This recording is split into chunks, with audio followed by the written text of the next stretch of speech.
Welcome to you all. I'm so pleased that so many of you have been able to join us this afternoon. This is the third talk of the Future Lives group. We've only recently launched, and the first two were highly successful. Professor Janet Lord's talk is available now on the Future Lives group webpage, which I hope you know how to find. We'll put a link on the chat for you. And Sir Jeremy Myerston's talk on design will be available very shortly. And Sir Muir Gray's talk will be available in a couple of weeks, well, after Christmas in the new year, for those of you who haven't been able to see it today, or if you want to share it with your friends and tell them about it. We've got an exciting program lined up for next year, and I'll talk about that at the end of Sir Muir's talk.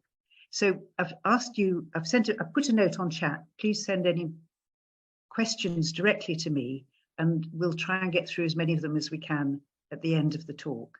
But firstly, may I take great pleasure in introducing Sir Muir Gray. We're really fortunate to have such an esteemed specialist talking to us today.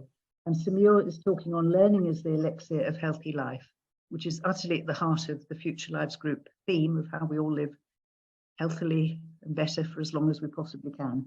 Sir Muir Gray, CBE, MD, he's an expert on aging and public health, and he's director of the Optimal Aging Programme. And I will hand over to you, Sir Muir. Thank you. You need to unmute.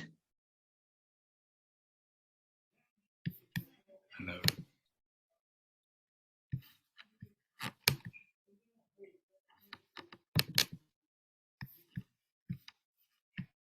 Wait a minute, I just get the right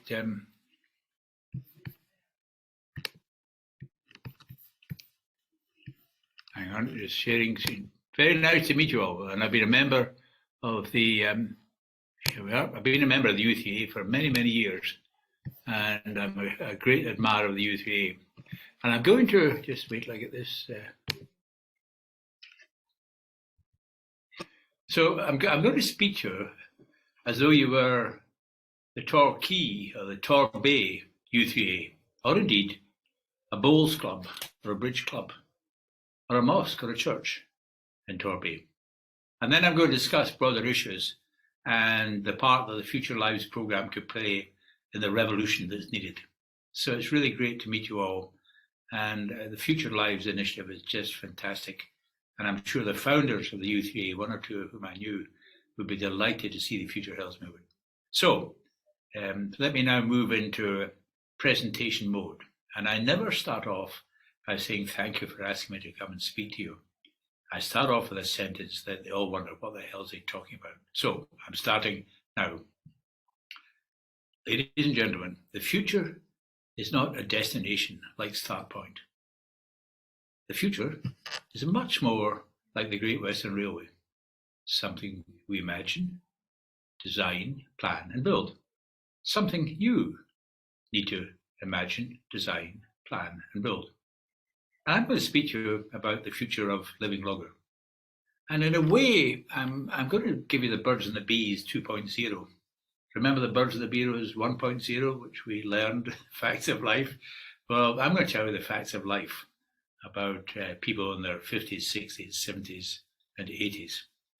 And we now understand clearly the science of what's happening to us as we live longer. And the first point is that there are only two phases in life. It's not childhood, grown up, and old age. It's a phase of growth and development, a turning point, and then it's downhill all the way. But don't get too depressed by that, because we know a lot about this. Now, there's a thing called the aging process. But the aging process is not a cause of major problems until the late 90s. And Her Majesty was a wonderful example. And of course, you need a bit of luck. You need a bit of luck to be born to the right parents, not so much for their genes, although there are genes linked to Alzheimer's and Parkinson's, I think. But parents who've got some wealth, and even more important, parents who value learning. But the aging process does exist, and it affects our maximum level of ability, for example, our maximum heart rate, and our resilience, our ability to cope with a challenge. The challenge could be a change in temperature, or a trip, or lockdown. So as a result of the aging process, the 80-year-old was much more affected by lockdown. They had less resilience to respond. They took longer to recover, and some of them did not recover the full ability levels that they had before. So that's the aging process.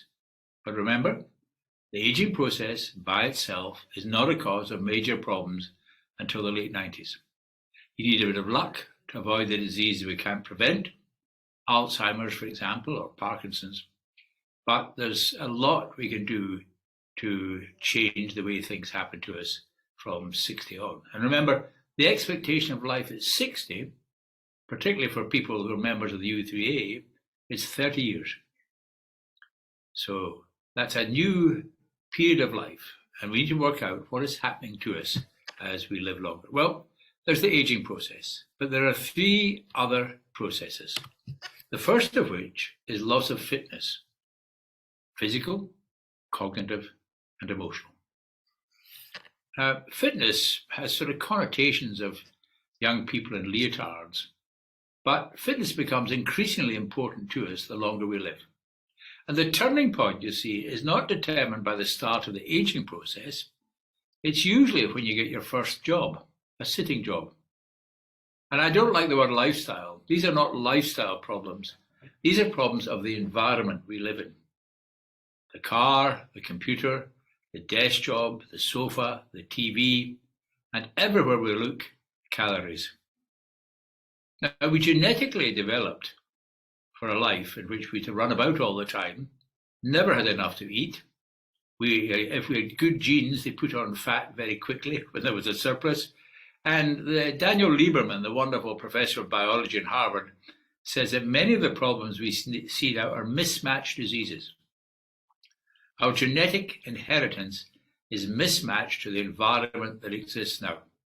So what happens is that as we live longer, a fitness gap goes up. It gets wider and wider the longer we live. And this is loss of mental fitness, and physical fitness. And I'll come back to the brain and the mind a little bit later on. And how would I know who was fit and who was not fit, or how fit you were? Well, I could ask you all to go and run for a kilometre. Some would not come back. And if we measured your pulse rate when you came back, some would be very high and take a long time to come back to the normal level. So loss of fitness means loss of maximum ability and loss of resilience. Now, you see, that's very similar to aging, which is why the medical profession has confused these 2 issues until very recently. The good news is that no matter what age you are, you can close the fitness gap. Strength, stamina, suppleness, and skill for the physical fitness, and cognitive function for mental fitness. Okay, so there's aging and loss of fitness. Now, the next thing that affects us is disease. And disease gets more common the longer we live, but not because of aging, but because of the environment in which we live. The car, the computer, the desk job, the sofa, and calories everywhere. That is not the world we were brought up genetically to cope with. It's only the last 2 generations that has been the environment. And as I said, Daniel Lieberman calls most of modern disease mismatch diseases. A mismatch between our genetic inheritance and the environment in which we live. So, what happens when we get a disease? And I had a myocardial infarction about 11 years ago. So I lost a chunk of heart muscle. And my best possible rate of decline went down a bit. I should say that today I've been getting wired up in the hospital for measuring my pulse rate. I think that it's jigging about a bit. And I was very worried that I would be delivering this from the cardiac unit at the John Radcliffe. And the internet connections are very poor, but fortunately they fitted it quickly, so I'm here. So the disease means that the best possible rate of decline accelerates. But the other thing is that the fitness gap gets wider faster. And it may be that you drop below what I call the line. The line. Not yet been adopted by the World Health Organization, but a very important condition. And the line is the level at which, for example, you can't get to the toilet in time. And after that, it's really game over. And what people fear nowadays is not cancer so much. It's dementia, frailty, and social care, the need for social care. Now, why does the fitness gap get wider faster? Well, one reason is disease. As I say, I lost a chunk of heart muscle. So my best possible performance was affected as a result of that.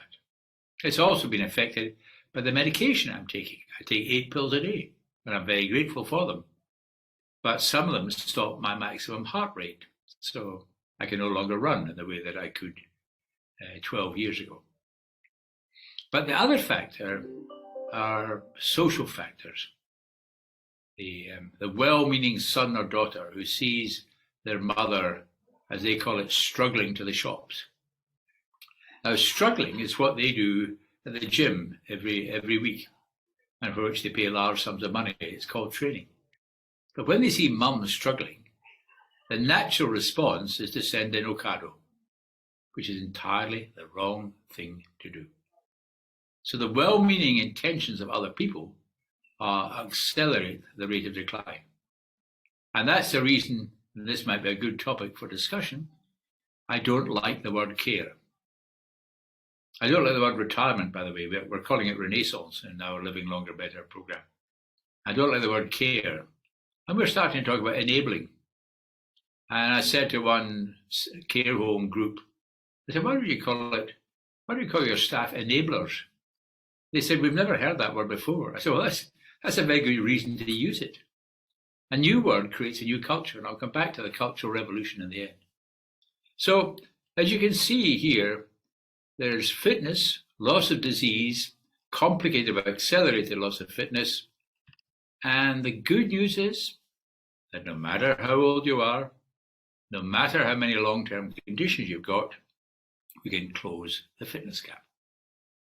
And we are starting in our Live Longer Better program to introduce activity prescribing, a national activity therapy service. I've had heart disease for 10 years, and I've had 1,000 leaflets in my little boxes. I have not had one word from the NHS about the benefits of exercise. Not one word, but we're going to fix that. So, aging, loss of fitness, disease, and the fourth factor are social factors. Now, some of these only affect a subgroup of society. Poverty, deprivation, bad housing. And in general, people from the most deprived groups in society develop long-term conditions 10 years earlier. They develop severe disability 10 years earlier, and they live about 10 years less. So I'll come back to what I think we can do about that.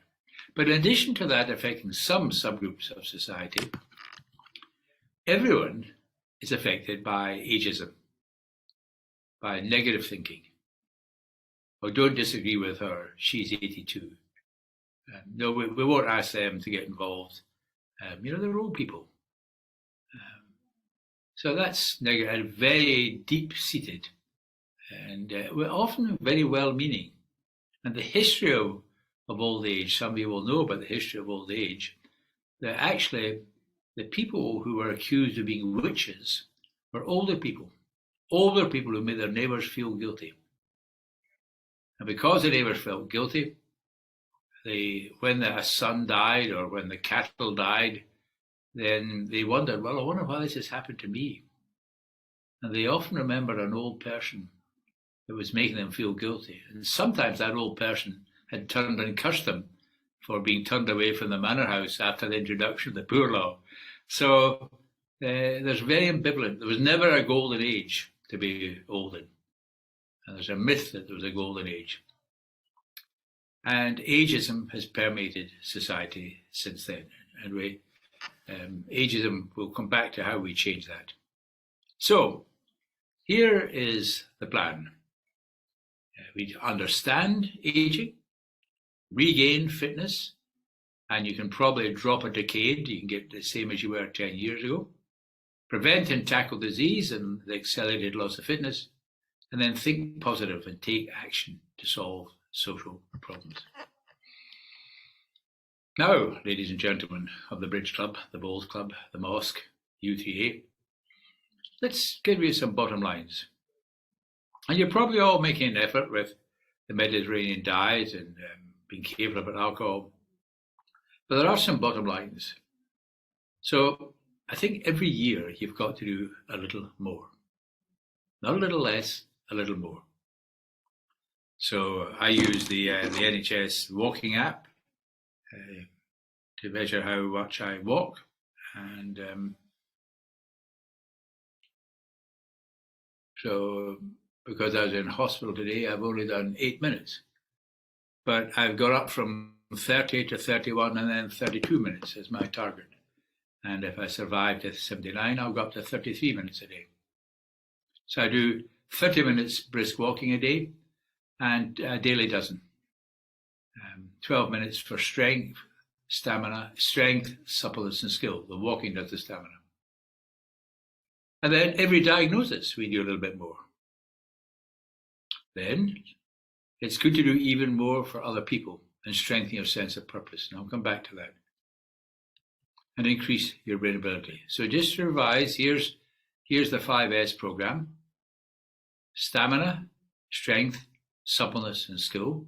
And as you can see, I call it the daily dozen.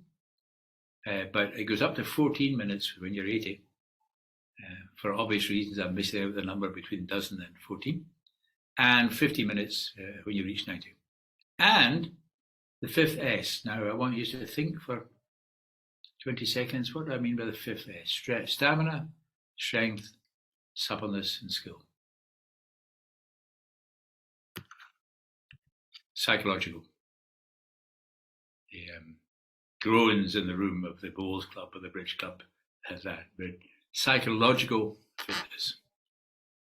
Now, just concentrate a minute on the disease that concerns us most. So this is a book we recently published called Increase Your Brain Ability and Reduce Your Risk of Dementia.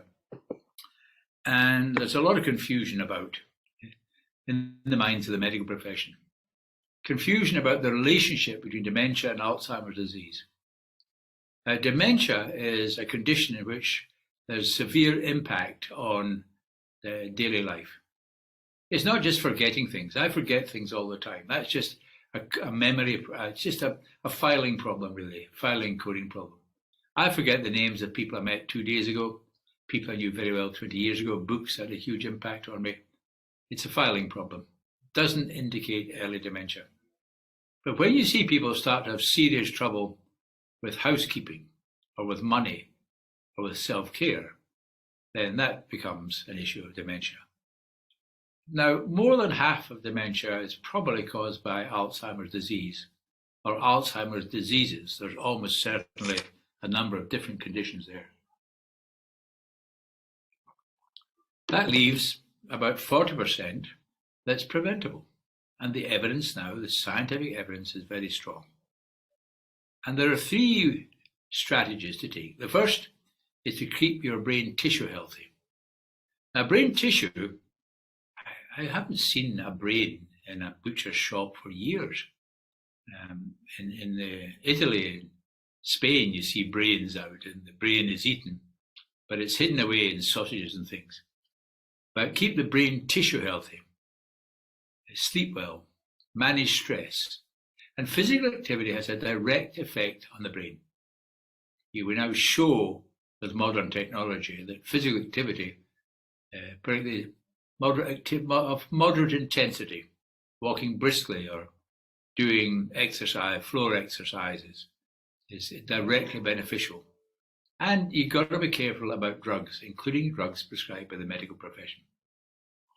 Secondly, keep your arteries healthy. It's the same as reducing the risk of a heart attack, because a very common cause of dementia is what's called vascular dementia. Not a big clot causing a stroke, but lots of little clots. And when you look at the MRI, you see like a snowstorm in the brain. And then this very, very interesting third strategy. And this is accepted by the medical profession. Increase engagement, be positive, have purpose, and keep challenging your brain. And here's a very interesting example from the Journal of the American Medical Association. This was their first editorial in the year 2020. And that usually indicates what the editor feels is a very important message for the decade. And here it is, a prescription for longevity. And this chap, Philip Pitzer, is a very distinguished laboratory scientist. So has he discovered the elixir of life? Look at this subtitle. Isn't that fantastic? I found that really, really encouraging when I read that. I thought that just great. Here's the heartland of American medicine saying this. And the Lancet says it, and our organization called NICE says it too. But this is a very strong commitment to these factors. Purpose. Purpose. Ikigai, the Japanese call it. And this means we're starting to look at ways in which people can not only become more active, but more active in a green environment. We know that is very beneficial. And even better, to do it in a green environment and to raise money for the local wildlife trust or the woodland trust. Purpose, purpose. I'm also very interested in a bit of competition. I would imagine the Torbay University of the Third Age would be pretty keen to raise more money than the Plymouth University of the Third Age or the Exeter University of the Third Age. So we're also starting to encourage a bit of competition. But not competition to win for oneself, but competition for the environment. So these are the issues. And of course, if we want an example of purpose, serving others, Her Majesty was a model for us all, wasn't she? She was also a model for one of our key priorities, which is dying well as living well. And I'll come on to that. Okay, ladies and gentlemen, thank you very much for asking me to speak to you. And I'd now like to speak to the Future Lives group. So what I've done there is to give you the typical pitch. It's pretty simple, isn't it? And I bet all of you could give that within about practice once with your friends and neighbours, and then we get you on the road. We'll come on to discuss that. I'm always unreasonable, Janet, in my expectations of others. And I always say I can spot an exploitee at 100 metres, people who are very busy but could do something even more. So I'll just tell you what we're trying to do nationally. You see, the number of people aged over 80 will double, and the numbers 20 to 60 won't increase. And these problems have been greatly increased by COVID. Not so much COVID, but the effects of lockdown and isolation. So there we are. That's what's coming. And it's usually depicted as a tidal wave of need. But our Living Longer Better programme, which now covers about 30 million of the country, is based on this report from the all-party parliamentary group, a strategy for healthier, longer lives. And it's for everyone to have 5 extra years of independent life by 2035 and to narrow the gap between the richest and the poorest. 5 extra years by 2035. So that means we can get started now to get even 1 extra year. Now we've developed what's called a system. And some of you will be engineers and chemists and biologists and will know more about systems than I do, because I've learned from these disciplines about how to design systems. And here are our objectives. And these are outcome objectives. Learning's not in there. Learning's a means to the end. So I'd like to measure how many people are involved in learning. But these are the objectives. And you can see the one at the bottom of the page there. And I think that should be discussed at least once a year at every bridge club, bowls club, church and mosque, and every u3a, just talking about it. What do we mean by dying well? How well have you recorded things? So that's our objectives. And the outcome is to compress morbidity at the end of life. And that's what we call increased health span. I don't actually meet many people who want to live to 118 or 124 or whatever, which are sometimes promised by the people working in laboratories producing chemical elixirs of life. People don't want to live that long. They want to live better for longer.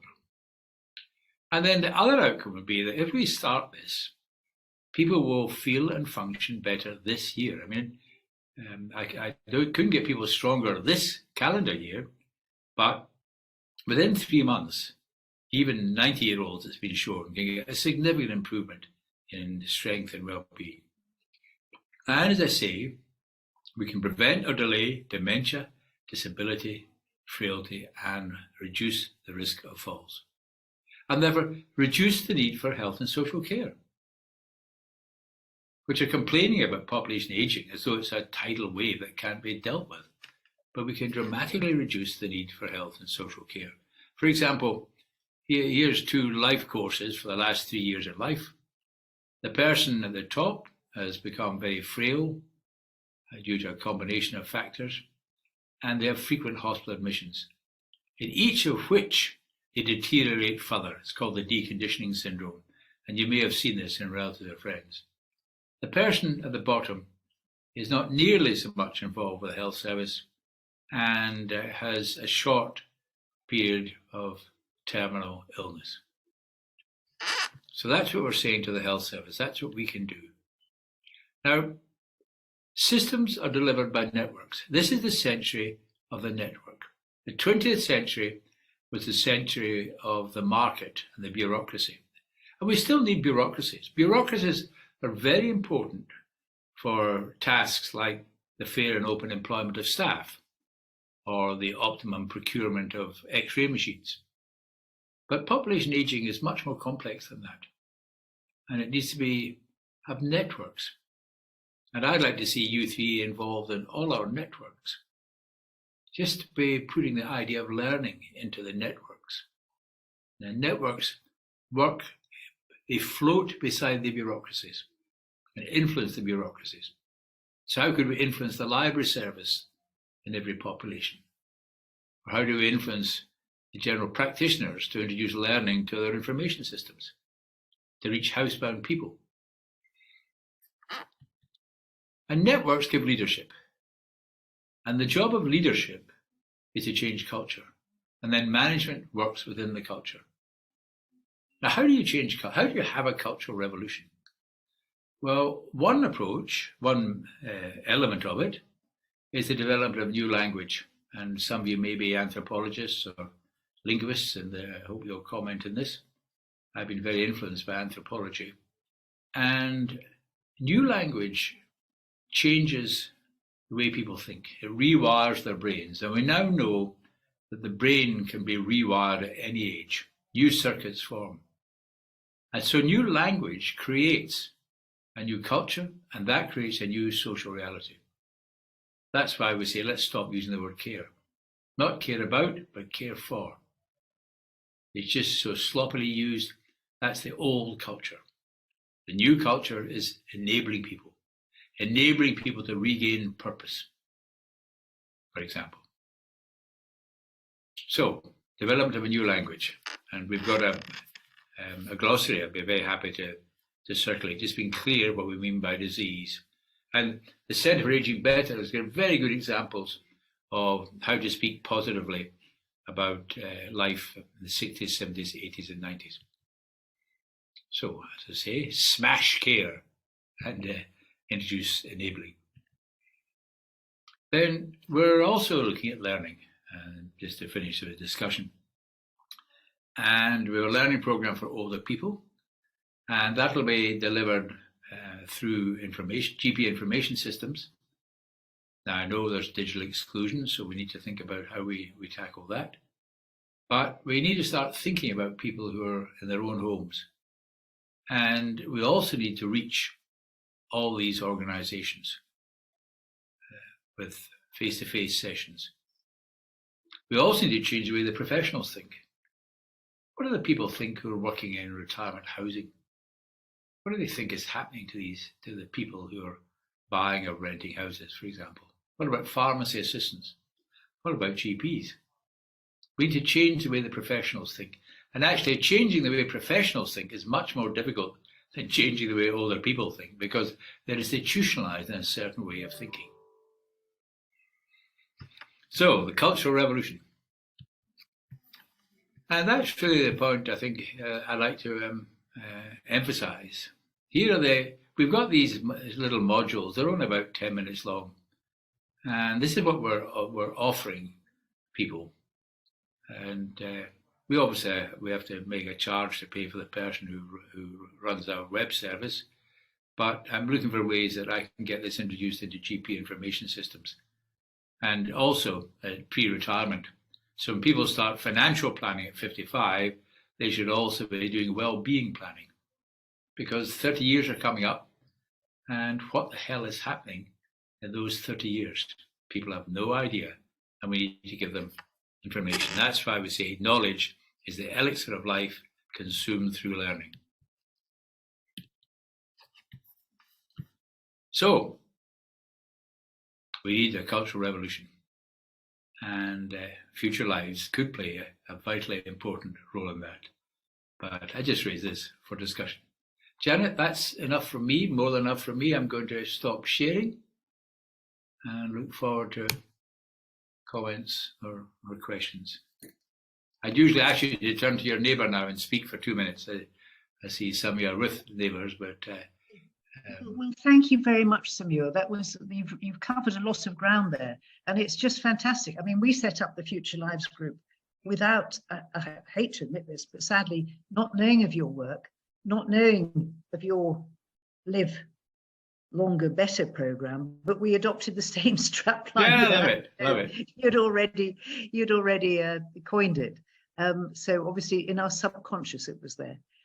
We have a few questions, and I hope there are more coming in. Because there are so many of us, I hope you won't mind, but I'm going to ask some of the questions that you've raised. No need for this, sir, Janet. No need for this, sir. No, I was saying that to the people who asked the questions. I'm going to ask them. So we've had a couple from members of the Future Lives group, and Bernie has asked, why do you think the NHS and political leaders focus so much money and attention on the shiny hospital building and not on prevention, exercise, etc.? Are you hopeful it will ever change? And if so, how soon? Well, it's been we're in the third revolution in healthcare at the moment. The first revolution was the 19th century, the public health revolution. That gave us clean, clear water and had a huge impact on mortality and morbidity. The last 50 years, we've seen the second healthcare revolution, and it's been the high-tech revolution, which has been fantastic. MRI, chemotherapy, stents, COVID vaccines, quite astonishing. And that's been delivered by big bureaucracies, big hospitals. I mean, look at UCLH. I often say that the cathedral was the most important building until the 19th century in every city. And it was then the railway station that epitomized the revolution then. And it's now a hospital, if you look at UCLH, beside St. Pancras, for example. So we've had the second revolution. And these revolutions need to continue. But the other half of my life, I'm very much involved in changing the way the NHS thinks about what it's trying to do. And it's got to look for value, not just for more technology. And the third healthcare revolution is driven by three forces: citizens, knowledge, and the internet. So I think what we're seeing now is that I'm trying to work with the chief execs of hospitals and saying to them, I say, if you were a chief executive of a hospital, I'd say, are you in the real estate business or the knowledge business? You have to look at what happened to some of the big companies. They didn't appreciate what was what happened to Kodak? It didn't know that digital cameras were coming along. Well, it obviously did. So the hospitals were working with to try to create systems, a system for people with type 2 diabetes, for example. So it's been wonderful, but more of the same is not the answer. And the health service needs to become much more interested in stewardship of resources, in wasting less money. There's £1 billion spent on pointless drugs. The number of people in their 80s and 90s getting 8 or 9 medications, which are doing them no good and in fact doing harm, is ridiculous. And we're looking to see if we can switch that away from useless medication. Some of it should go into useful medication, but other bits of it could go into activity and getting people online as well as face to face. So it's a big and difficult challenge, but I say it's good to think of the third healthcare revolution. And I see u3a health futures as a key example of the third healthcare revolution. Thank you, Sir Muir. And Jean Jackson's asked whether you think that a phased retirement could play an important part in this. Obviously, some employers already do it, but generally people just stop work. And then she added to that to say, how can we change people's expectations of retirement? Many people build their retirement around their grandchildren rather than doing things for themselves. Yes, it's well, I don't like the word retirement. Renaissance, we're calling it. Maybe u3a could adopt that as well. And what we are seeing is actually many people are, and you must know this, some of the people here I'm sure have done it, been to hear from some of the participants, people they learn new skills, they do new jobs, they move on to something completely new they've wanted to do all their lives. I think what I have to say to people is, by and large, work is good for you. It's a very Presbyterian sort of thing to say, perhaps, but work is good for you. And the more challenging the job, the better it is at reducing your risk of dementia. And this means that if people do leave their paid employment, and I say I'm keen to work with employers about giving people information from about 55 on to think about the next 30 years. But one of the things to reduce your risk of retirement is to become a volunteer, and even better, get on the committee of a voluntary society. So those of you who are on committees of u3a, that's very good for you. And the more difficult the committee, the better it is. This interesting issue about challenge. So I think we haven't really understood how useful work is to people, and how the people need to think that they can make a contribution. And in my view, should be making a contribution even more than they're doing at the moment, because it will benefit them as well as benefit others. Thank you. And we've got we've had a question about, can you talk more about calories? Mm-hmm. And we've also had another question, what medication do you consider to be useless and why? Yes. Okay, well, calories, as I say, we've been brought up for hundreds of generations not to have enough calorie. And actually, I haven't managed to do it yet, but I've been wanting to get Bear Grylls to do a different type of program. Yeah, Bear Grylls, they're all running about the countryside, not much to eat, all that sort of thing. Well, actually, that's very healthy. What I'd like Bear Grylls to do is to commute from Vauxhall to Barking, or commute from Sheffield to Leeds, and sit 8 hours or 9 hours in front of a computer screen and then commute back. Then we'll see how he meets that challenge, because that's the modern challenge. So there's no doubt that there's just so many calories about, and genetically we are conditioned to lay down fat. It was a very good thing in the old days when winter was coming up, and the people who could lay down fat were more likely to survive winter. But now we need to think in a different way, and I think it's not unreasonable for people to aim. Childbirth does change the shape of the body, so I don't know what the women in the audience think about a reasonable target. But I think for men, their trouser size should be the same at 70 as it was at 30. It's a reasonable objective to go for. certainly drop a couple of notches. So calories are part of the environment, and as I say, the temptation is there everywhere. Now, I remember, of course, I remember the day sugar rationing finished. I remember going into the Italian cafe in Glasgow and buying a big bag of sweets. And for the next 10 years, I hardly had a sweet out of my mouth, which meant, of course, that I don't have a tooth without a filling. So the model has changed, and calories are everywhere. Just while I'm on the subject of teeth, I would say there's one interesting discussion about whether inflammation of the gums contributes to dementia. And certainly, I'm a great believer in going to a dental hygienist even more than going to a dentist, because your teeth are a bit like a tiara. They fall out if the holding framework becomes unhealthy. So my advice to people is to stand on one leg for 2 minutes every night while they're brushing their teeth. And there's some toothbrushes give you that 2 minute session in a very structured way.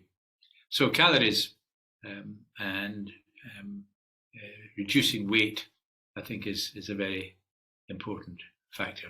And the other question, Janet? Yes, we have several questions here.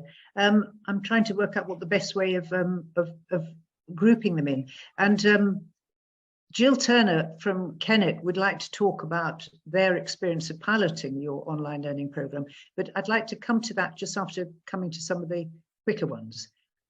We're asked, what is a superager? Yes, it's a phrase that's crept in, and it's really somebody who doesn't conform to the expectation. And if you speak to people, usually they've kept active. It's someone who's kept active. Now, they're seen in some way as being genetically fortunate in keeping active, and therefore they've been able to keep active. But actually, it's keeping active that's made them active.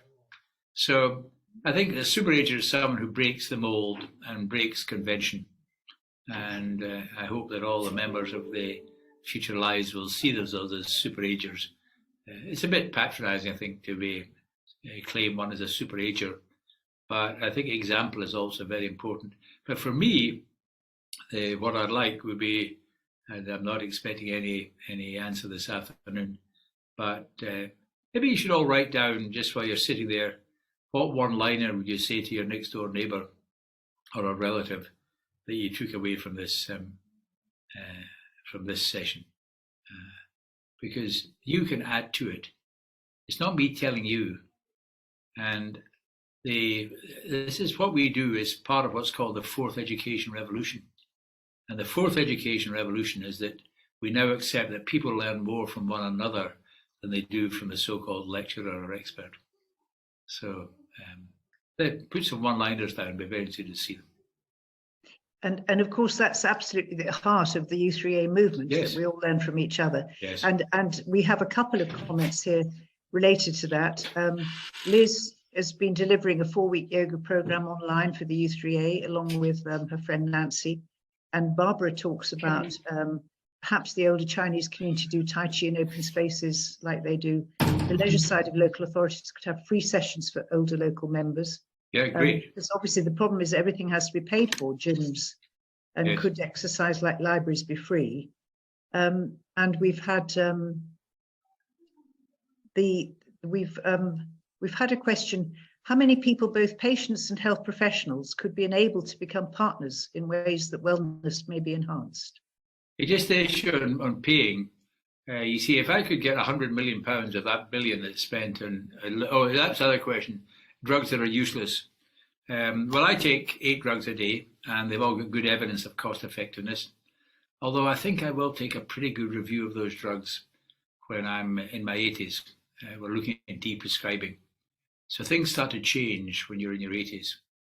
And there's a lot of people start on drugs and just carry on getting them.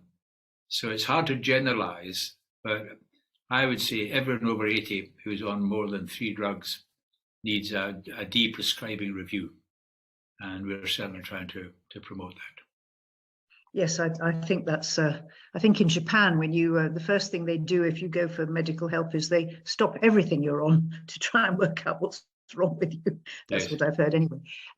Ian says that the knowledge is accessible fairly freely, but affecting behavioural change is much more difficult. So, what's your view on that? Yes. Well, what we're trying to do is we're setting up this new health service, and it's a website called Goldster. Gold and oldies, Goldster, and it's run by a very enterprising Scottish person who set up a wonderful charity in Scotland to develop new types of care homes for children.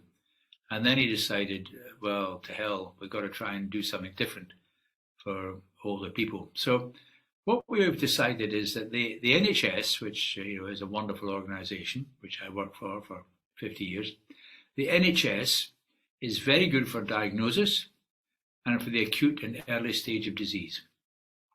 So for chemotherapy or for getting your stent in, for example. But after that, you're on your own 99.6% of the time. You've got an hour or two a year going to the diabetes clinic or the bronchitis clinic or whatever. So we're saying we need a completely new service to complement, supplement, and support the NHS. And it will be run by self-care and buddy care. I just made up the word buddy care. I've been saying that people have got better ideas. But my younger daughter, for example, has got type 1 diabetes. And she's a member of a group of people with type 1 diabetes who've never met. There's a WhatsApp group, about 30 of them. But they're terrific at helping one another learn how to use their insulin pen and their glucose monitoring system and all that sort of stuff, and manage the NHS. And I said, oh, is that peer support? I mean, what do you call that? He said, no, we call ourselves comrades. We're all people with this condition, and we're helping one another. And we're not expecting the diabetes clinics to be open, from 9 in the morning to 10 at night, 7 days a week. And we know that we've got expertise and knowledge that most of the clinicians don't have because we've lived with it. So I think that's what you might be interested in hearing more about that. We're developing this new service, which will be self-care and buddy care to complement, supplement, and support the NHS. That sounds excellent. And we've had somebody's asked a question on the use of the internet. Should the priority be on encouraging people to use it, or ensuring that they can still fully engage without going online? Oh, I'd always say the best thing, obviously, is for people to get out and meet other people. But the internet can complement and supplement that. And for those people who can't get out, then the internet is fantastic. And we've got one program, and if any of you are involved with care homes, where we're using virtual reality. And I don't know how many of you use virtual reality, either to walk across the Ponte Vecchio or walk across, go the Cornish coastal path or wherever, go to a museum. But we're now introducing virtual reality into care homes, and also for people who can't stand up, they can slide their feet on and they can walk and they can see where they're going and do things. So obviously face-to-face is the priority, but we have to be realistic. Not everyone can do it, so we can complement and supplement that with digital. Thank you. Now, Hilary said, could we glean ideas from the cultural revolutions which have been tackling other isms like race, gender, disability, Yes. religion? For example, in recent years, primary school children have learned and adapted to race. Could this be a way forward? Well, the plan I had before COVID was that school children would go and teach housebound older people how to use the internet. And they'd learn from those people while they were doing it. But then along came COVID, but we're back on that to get Boy Scouts, cadets, 15 and 16-year-olds who know everything about the internet, far more than I do, to go and see. So starting to think, well, how could we, if we were in Torbay, could we identify all the people who are not online?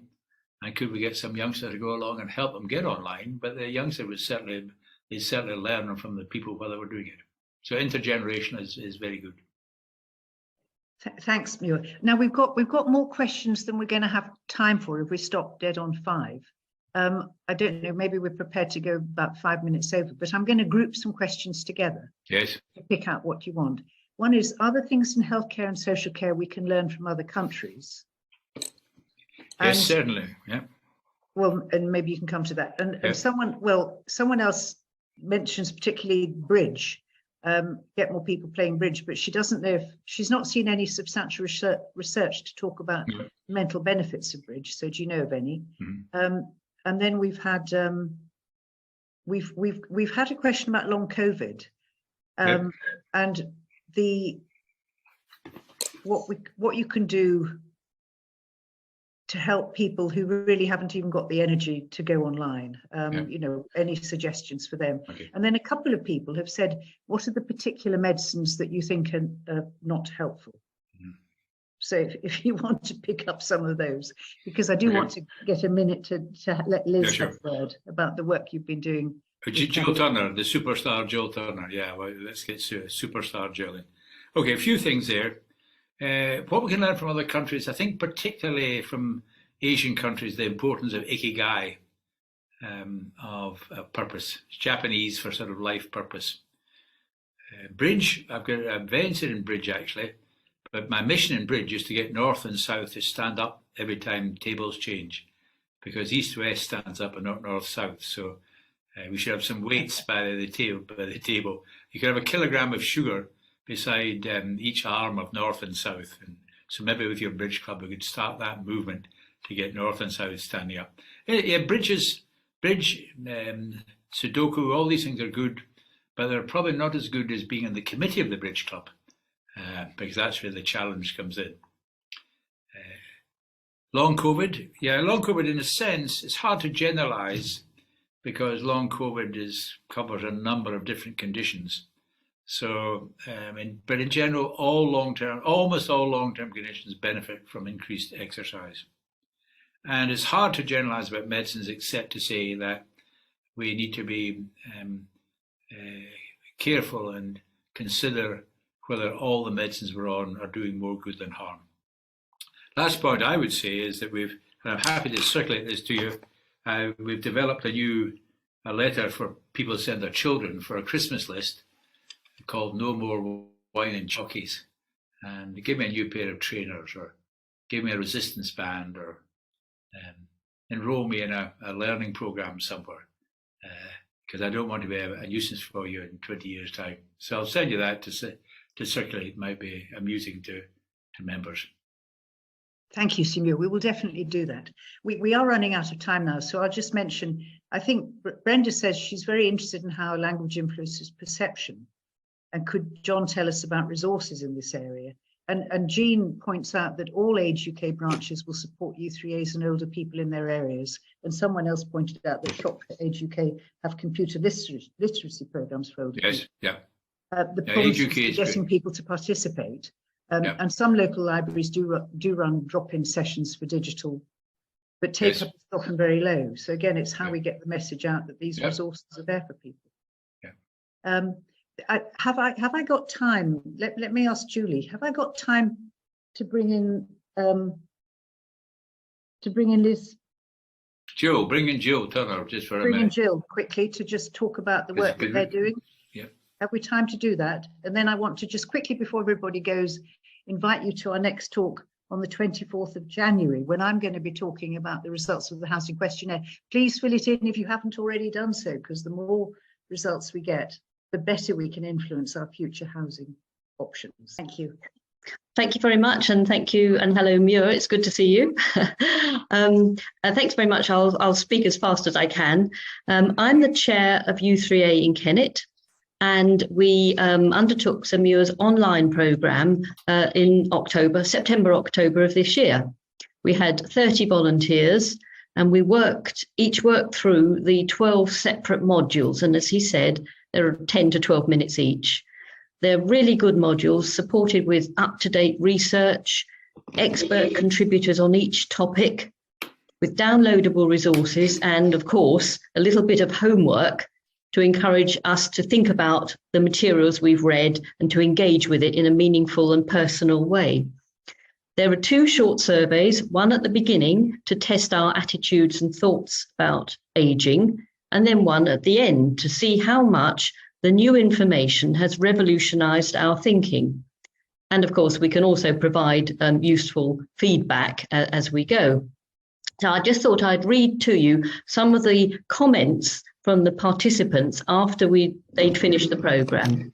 One person said, "I'm even more optimistic about storming into my 80s and 90s, which I thought was rather nice." Another one, "Thank you so much. The course was interesting and informative. The videos were easy to follow and listen to, and the documentation was clear." Somebody else saying, "I'm really pleased to hear about the importance of our attitudes, and I think this is often overlooked." And then another member, and I'll pause at this point, said, "This thinking also needs to be available to encourage younger people to realise how important it is to eat well, stay active, and be optimistic, as trying to make those changes once you're in your 60s and 70s must be even harder." And one lady said, "When I was at work, I came up to retirement and they gave me information about financial planning, but they didn't think about health planning. And this, the course fills in that gap. It's very important actually to think about our health just as much as our financial planning." So huge thanks to Muir for allowing us to take part in the programme, and we would really heartily recommend it to other U3As across the country. Been very well received and lots of really useful information.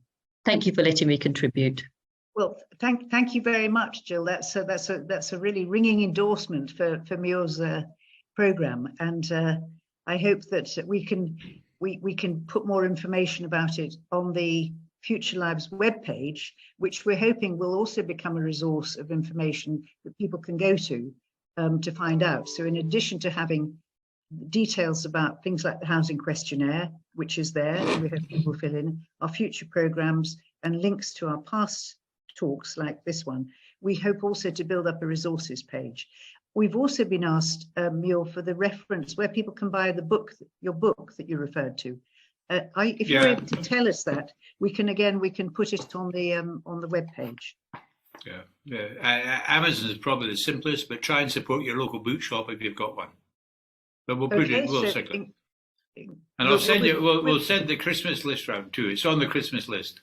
Excellent. Okay, and we'll put it on the webpage, so it will be there in the future. I'm sorry that I've not been able to raise all the questions that people have asked, but I think we've got most of them. And so to thank you all very much indeed for coming today. I hope you found it inspirational. I hope you're all going to go away and start exercising your body and your brain and get some sleep, which is my problem. And I hope very much that we'll see you all after an enjoyable Christmas and New Year break. See you at our next talk on the 24th of January, when I'll be talking a bit about the research, the results, the very interesting results we've had from those of you who've already filled in your housing questionnaire. But please, my goal is to get 10% of the 400,000 u3a membership to fill it in. If we get 40,000 people to fill it in, we really will be able to influence the changes. I've already got several colleagues in the housing world really interested about some of our findings and hoping that we can use them to influence investors. We've got people like insurance investors now building housing. It's time to get. Let me know if I can help. Let me know if I can help. Definitely will. Yeah. Very well indeed. So, and then in February we'll have an open space event where we will invite all of you to come along and enter directly in dialogue with us about what you hope Future Lives will cover in the future, because we're here for all of us to discuss the issues that we think will help us have better future lives. And somebody asked what Future Lives was. That's all it is. It's about helping us all live our best possible future lives. So thank you very much to everyone, and see you in January.